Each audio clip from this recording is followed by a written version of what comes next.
జై శ్రీరామ్. విగ్రహారాధన చేస్తే నరకానికి పోతారు, మీ వంశం నాశనం అయిపోతుంది, అలాగే మీ ఇంట్లో వాళ్ళందరూ కూడా పాడైపోతారు, విగ్రహారాధన చేయకూడదు అని అమాయకులైనటువంటి హిందువుల్ని మతం మార్చి అనేక కుటుంబాలు విచ్ఛిన్నం చేసినటువంటి ఈ ఎడారి మతం ఎవరైతే ఉన్నారో సంకర జాతి నా కొడుకులు క్రైస్తవులు, వీళ్ళు హిందువులు విగ్రహారాధన చేస్తారో వాళ్ళంతా నరకానికి పోతారని చెప్తూ తిరిగినటువంటి వీళ్ళు ఇప్పుడు చూడండి వీడియో.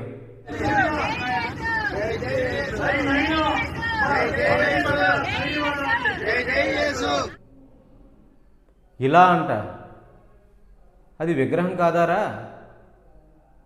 సిగ్గుండాలహే, నీకు తిరంగానే అడ్డం రాదు. విదేశీ ఎంగులు మెతుకులు కాసిపడి మతం మారినటువంటి పనికిమాలని వెదవు నువ్వు. తిరిగి ఇంకా విగ్రహారాధన తప్పని నువ్వు హిందువే, హిందువులందరినీ మతం మారుస్తావు. తిరిగి మళ్ళీ నువ్వేం చేస్తున్నావు?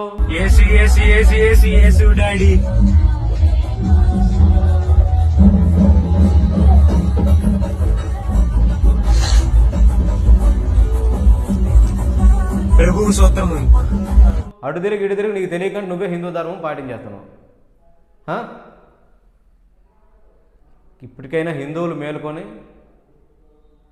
మీ ఇంటికి వచ్చి మీకు మిమ్మల్ని పరలోకాన్ని తీసుకెళ్ళిపోతున్నాం, అక్కడి అడుక్కు తిని ఎదవేడు. కరెక్ట్గా బతకడం చేతకాని వెధవ మతం మారుతాడు.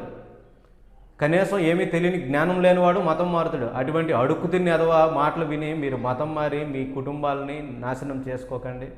చక్కగా గాజులు వేసుకొని బొట్టు పెట్టుకొని చక్కగా అందంగా మన సనాతన ధర్మాన్ని కాపాడుతూ నిండుగా ఉండండి అమ్మ.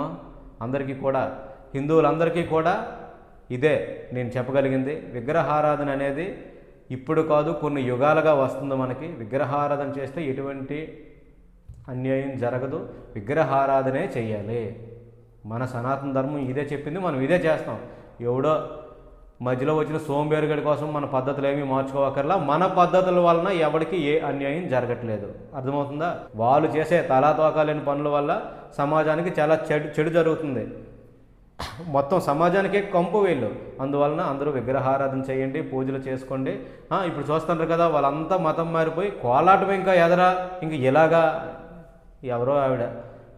జై శ్రీరామ్.